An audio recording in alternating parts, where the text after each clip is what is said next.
Hello students, आज हम physics का बहुत ही इंपॉर्टेंट टॉपिक डिस्कस करने जा रहे हैं जो कि है drift velocity. The symbol for drift velocity is vt। v for velocity, d for drift। drift velocity। In this topic we will cover the following points। The first one is conductor, second one is thermal energy, third one is movement of electron, fourth one is thermal velocity. Okay, second में था आपके पास thermal energy, यहां पर है thermal velocity. Fifth one is electric field, sixth one is relaxation time, seventh one is force, eighth one is accelerated time and the last one is drift velocity. अब अपन बात करते हैं फर्स्ट पॉइंट कंडक्टर की।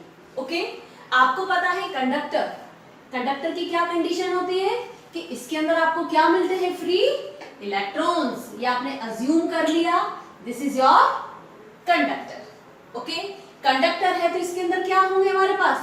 Free electrons होंगे। Electron का symbol क्या होता है? E माइनस, मतलब इलेक्ट्रॉन पर चार्ज कौन सा होता है? Negative charge. Okay, clear? अब यहां पर देखो, ये कंडक्टर क्या किसी वायर से कनेक्टेड है?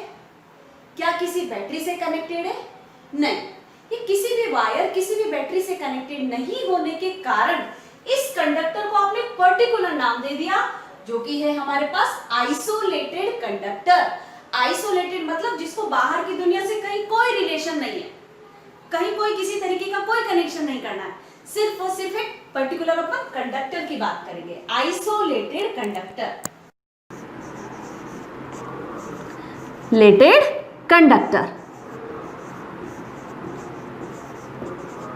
जब अपन ने बोल दिया कि भाई ये कंडक्टर आइसोलेटेड है, मतलब ये सराउंडिंग में सराउंडिंग का जो अपना टेम्परेचर होता है उसके कांटेक्ट में रहेगा।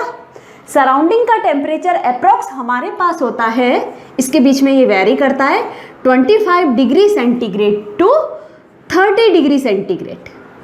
ठीक है, कभी सराउंडिंग का टेम्परेचर 25 भी हो सकता है, कभी 28, कभी 30 डिग्री। ठीक है, इसके बीच में अपना सराउंडिंग का टेम्परेचर अपन को मिलेगा। अब देखो, जैसे ही कंडक्टर के इलेक्ट्रॉन सराउंडिंग के कांटेक्ट में आते हैं तो इनका किस तरीके का मूवमेंट होने लग जाएगा? रैंडम मूवमेंट होने लग जाएगा। क्यों होने लग जाएगा? क्योंकि ये सराउंडिंग से क्या ले रहा है? हीट को ले रहा है, थर्मल एनर्जी को ले रहा है। तो इलेक्ट्रॉन का जो मूवमेंट होगा वो किस तरीके का होगा हमारे पास? Random movement. रैंडम का मतलब होता है कोई इलेक्ट्रॉन ऊपर जा रहा है, फिर वो टकराया दूसरे से, फिर तीसरी जगह आया। Okay, clear? इस तरीके से आप इसमें देखोगे, सपोज इलेक्ट्रॉन इस पोजीशन पे रखा हुआ है। ओके, अब जैसे इलेक्ट्रॉन आगे बढ़ेगा, इसको ये पास में दूसरा इलेक्ट्रॉन मिलेगा, इससे टकराया, फिर सपोज ये डाउनवर्ड डायरेक्शन में आ रहा है, फिर इसको कोई दूसरा इलेक्ट्रॉन मिल रहा है, फिर इससे टकरा रहा है। इस तरीके से इसका मूवमेंट क्या हो रहा है? Random, not definite direction. इसकी कोई डेफिनेट डायरेक्शन नहीं है हमारे पास। क्लियर? ठीक है। अब आपसे पूछा जाए कि क्या वाकई इलेक्ट्रॉन कोई पर्टिकुलर डायरेक्शन में जा रहे हैं? क्या यहाँ पर कोई हमें करंट मिल रहा है? नहीं, क्योंकि यहाँ पर इलेक्ट्रॉन का कोई डेफिनेट डायरेक्शन में फ्लो नहीं है। डेफिनेट डायरेक्शन में फ्लो नहीं होने के कारण यहाँ हमें किसी तरीके का कोई करंट नहीं मिलेगा। Okay, clear? अब यहाँ पर आप देखोगे कि इलेक्ट्रॉन जब रैंडम मूवमेंट में है तो इनकी एवरेज थर्मल वेलोसिटी 0 होती है। कैसे होती है इसको अपन एक डायग्राम के थ्रू समझेंगे। सपोज हमारे पास इस कंडक्टर में अब n इलेक्ट्रॉन की जगह सपोज ये 8 इलेक्ट्रॉन है। ओके, अब इन 8 इलेक्ट्रॉन्स का आपको मूवमेंट देखना है। इन 8 इलेक्ट्रॉन्स में से 2 electrons are moving in that direction and remaining 2 electrons are moving in opposite to that direction. Again 2 electrons are moving in upward direction, electron number 5 and electron number 6, and electron number 7 and electron number 8 is moving in downward direction. Okay, अब आप यहाँ पर देखोगे कि इनकी overall velocity क्या आ रही है, तो वो क्या मिलेगी आपको?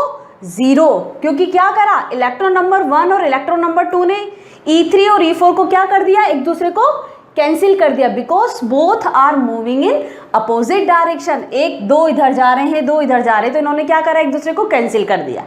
Similarly two electrons are moving in upward direction, okay, and remaining two electrons are moving in downward direction. इन्होंने भी क्या करा, एक दूसरे को कैंसिल आउट कर दिया। तो ओवरऑल आप जब इसकी वेलोसिटी देखोगे कि इलेक्ट्रॉन किस वेलोसिटी से जा रहे हैं, तो उनकी एवरेज वेलोसिटी क्या मिलेगी आपको यहाँ पर, 0। सेम कंडीशन क्या है अपने पास यहाँ पर कंडक्टर के अंदर है, ओके। यहाँ पर आपने कंडक्टर के अंदर n इलेक्ट्रॉन्स ले लिए, उनकी कहीं कोई डेफिनेट डायरेक्शन नहीं है, तो आप जब इसकी एवरेज थर्मल वेलोसिटी निकालोगे तो वो क्या मिलेगी आपको, 0, ओके। अब मैं आपको यहाँ पर थोड़ा सा एक्सप्लेनेशन बताती हूँ। Suppose electron number 1 is moving with initial velocity u1। ये u1 क्या है आपके पास, थर्मल वेलोसिटी, यहाँ पर आपने पॉइंट्स में लिखा भी था थर्मल वेलोसिटी। थर्मल वेलोसिटी क्यों बोला आपने यहाँ पर, क्योंकि ये कंडक्टर के इलेक्ट्रॉन्स सराउंडिंग से क्या ले रहे हैं, हीट को ले रहे, थर्मल को ले रहे, ओके। तो जिस वेलोसिटी से मूव होंगे उसको आपने बोल दिया थर्मल वेलोसिटी, क्लियर, ओके। ऐसे ही electron number 2 is moving with u2 velocity. आपने कंडक्टर के अंदर कितने इलेक्ट्रॉन लिए, n इलेक्ट्रॉन, तो nth electron is moving with un velocity, okay. इनका रैंडम मूवमेंट होने के कारण आप इनकी average thermal velocity u average, average में क्या करोगे आप, सभी की वेलोसिटी को प्लस कर दोगे, ओके, क्लियर, और किससे डिवाइड कर दोगे, नंबर ऑफ इलेक्ट्रॉन से। कितने कंडक्टर के अंदर कितने इलेक्ट्रॉन है हमारे पास, n, ये un हो गया अपॉन n। इसकी वैल्यू कितनी आनी चाहिए आपके पास, 0, ओके, क्लियर, यहां तक क्लियर है सबको। अब नेक्स्ट कंडीशन में अब अपन क्या करेंगे, इस आइसोलेटेड कंडक्टर से किसी बैटरी को कनेक्ट करेंगे, ओके। ये आपके पास कंडक्टर था, आइसोलेटेड कंडक्टर, और इस आइसोलेटेड कंडक्टर से आपने एक बैटरी को कनेक्ट कर दिया। You know that battery is what, the combination of cell. This is the positive terminal of battery and this is the negative terminal of battery, okay. And electrons are moving,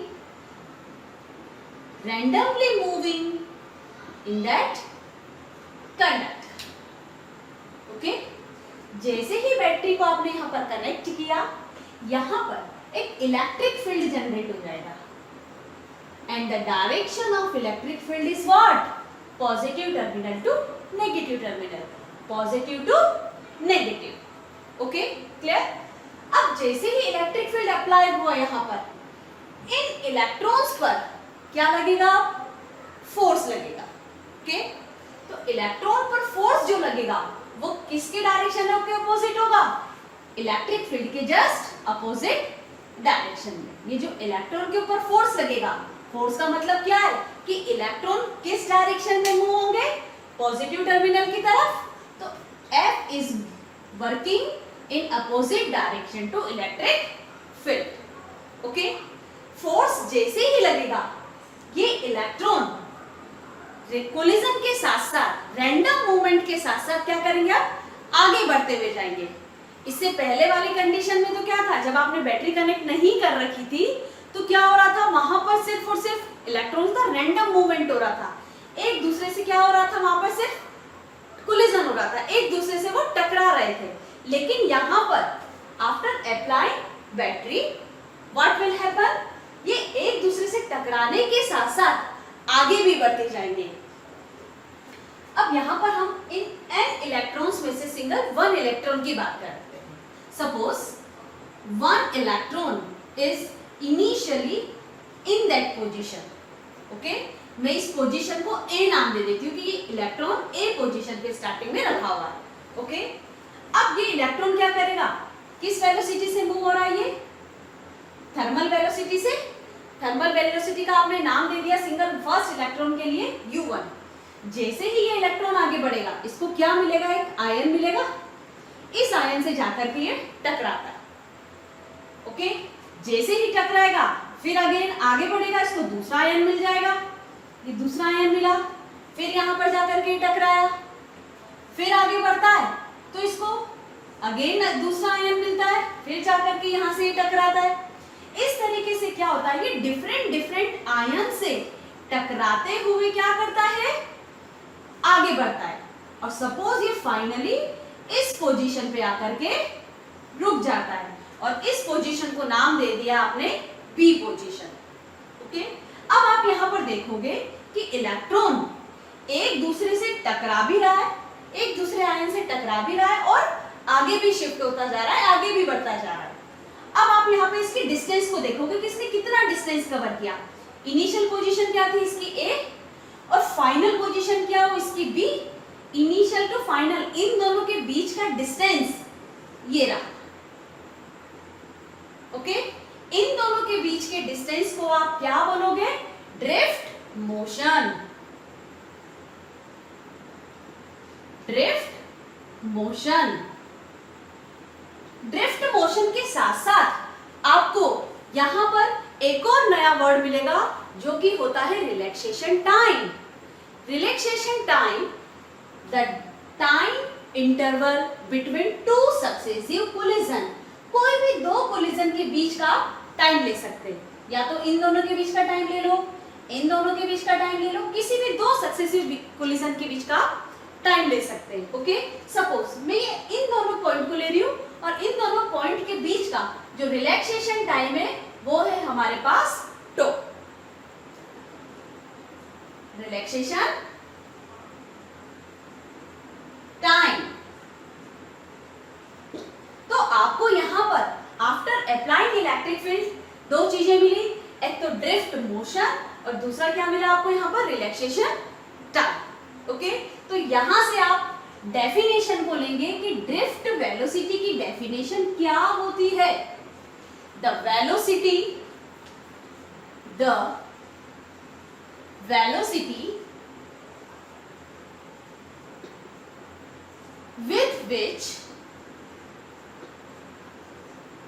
with which electron will move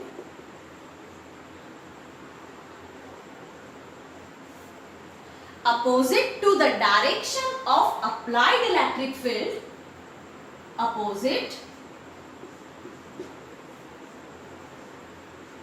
to the direction of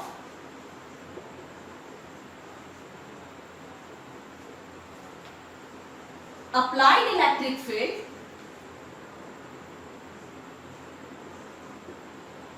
applied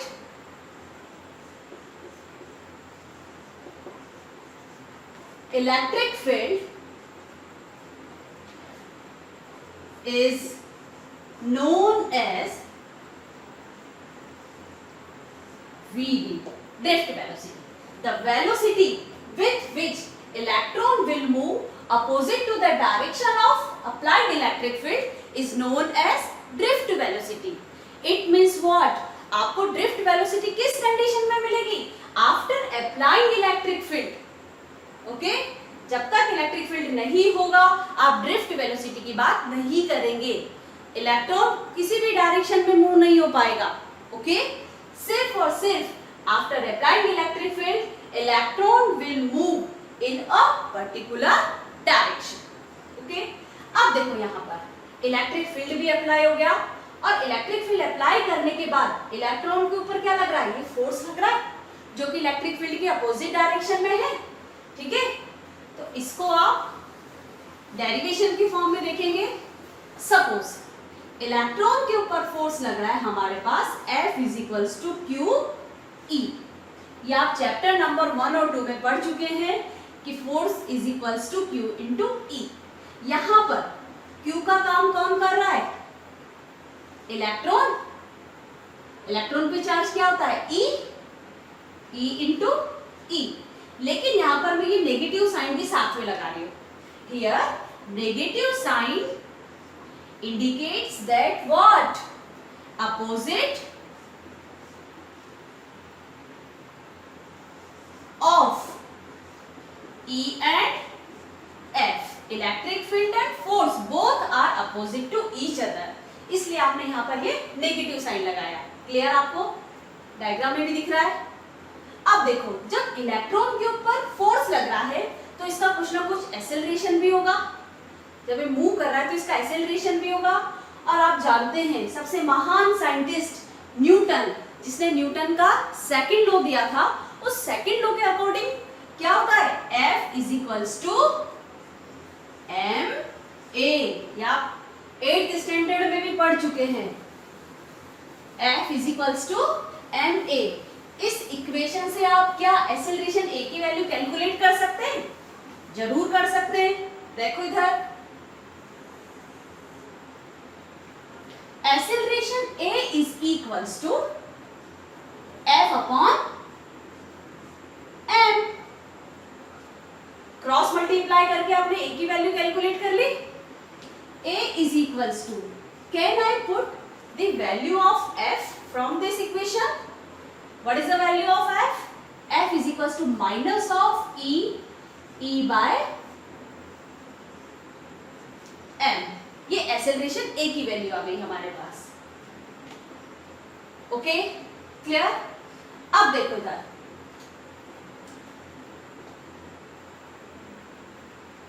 एक second,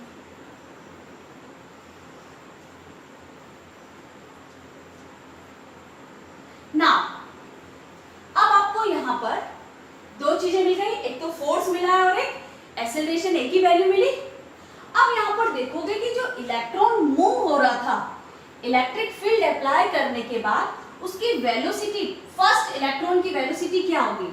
suppose first electron ये v1 velocity से जा रहा है। v1 velocity कब मिली आपको? Electric field apply करने के बाद, बैटरी लगाने के बाद।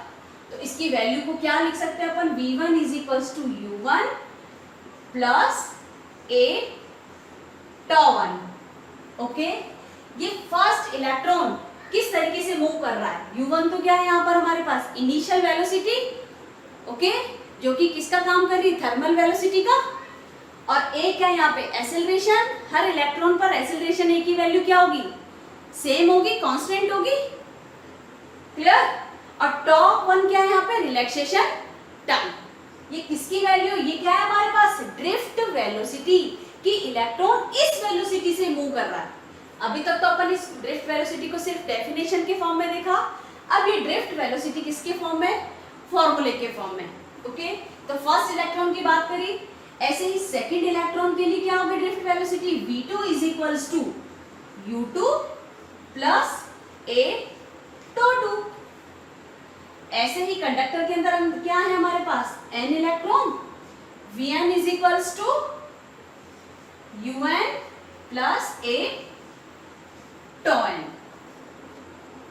अब आप क्या करोगे? इन सबका टोटल निकालोगे। क्लियर? तो क्या होगा टोटल निकालने के लिए?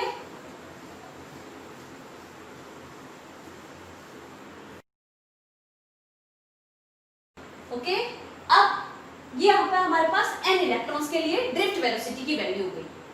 ओके, अब मैं टोटल निकालना चाहूं कि इसकी टोटल वेलोसिटी क्या होगी? v average. v एवरेज को क्या नाम दे दिया आपने? Drift velocity is equals to, इसके अंदर कितने इलेक्ट्रॉन है? n इलेक्ट्रॉन, सभी की प्लस हो जाएगी। ये फर्स्ट इलेक्ट्रॉन की अपन बात कर रहे हैं, u1 plus a τ1। Second electron के लिए u2 plus a τ2। Third electron के लिए आ जाएगा u3 plus a τ3 up to what? कहां तक आएगा? un plus a τn। इन सबको प्लस कर दोगे, किससे डिवाइड करेंगे इसको अपन? n से। n से क्यों डिवाइड किया? क्योंकि यहाँ पर कितने इलेक्ट्रॉन्स है हमारे पास कंडक्टर के अंदर? n electrons. ये तो हर इलेक्ट्रॉन की क्या आ गई हमारे पास? Drift velocity. ये फर्स्ट इलेक्ट्रॉन की ड्रिफ्ट वेलोसिटी, ये सेकंड की है, ये थर्ड की है, फोर्थ की है, ऐसे n इलेक्ट्रॉन की ड्रिफ्ट वेलोसिटी होगी। अब इसको मैं क्या करना चाह रही हूँ? यहाँ पर सेपरेट आउट करना चाह रही हूँ। देखो,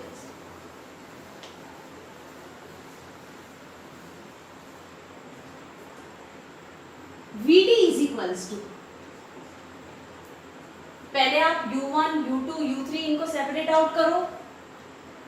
u1 प्लस u2 कहां तक पहुंचेगा, ये un तक जाएगा क्योंकि n इलेक्ट्रॉन है, अपॉन में n कर दो, प्लस अब देखो यहां पर जो ये a एक्सेलरेशन है ये सबके लिए क्या है, कांस्टेंट, इसको आप बाहर निकाल लोगे, ये a बाहर आ गया और साथ में क्या आ जाएगा, ये τ1 τ2 up to τn upon n। कुछ भी नहीं किया है आपने, इस इक्वेशन को थोड़ा सा स्मार्ट बना दिया है, u1 u2 u3 को एक साथ कर दिया, τ1 τ2 τ3 को एक साथ कर दिया, ठीक है। अब Vd इज इक्वल्स टू, आपको पता है इससे पहले जस्ट पहले वाले जब आपने कंडक्टर को आइसोलेटेड कंडीशन में लिया था वहां पर average velocity, average thermal velocity की वैल्यू क्या थी, 0, तो ये तो 0 हो गया, ओके। क्या बचा अपने पास, सिर्फ a, τ1 τ2 τ3, इसको मैंने नाम दे दिया टो एवरेज, सभी को प्लस करके एक single word one word name दे दिया मैंने, टो एवरेज, ओके। तो Vd is equals to a tau average, या टो भी लिख देते हैं, कोई दिक्कत नहीं, क्लियर। अब देखो Vd इज इक्वल्स टू, इससे पहले वाले पार्ट में आपने देखा था एक्सेलरेशन a की वैल्यू क्या निकाली थी, a is equals to minus of e by m, ये टॉ, तो Vd is equals to minus of e tau by m, ये होता है आपके पास ड्रिफ्ट वेलोसिटी का फॉर्मूला।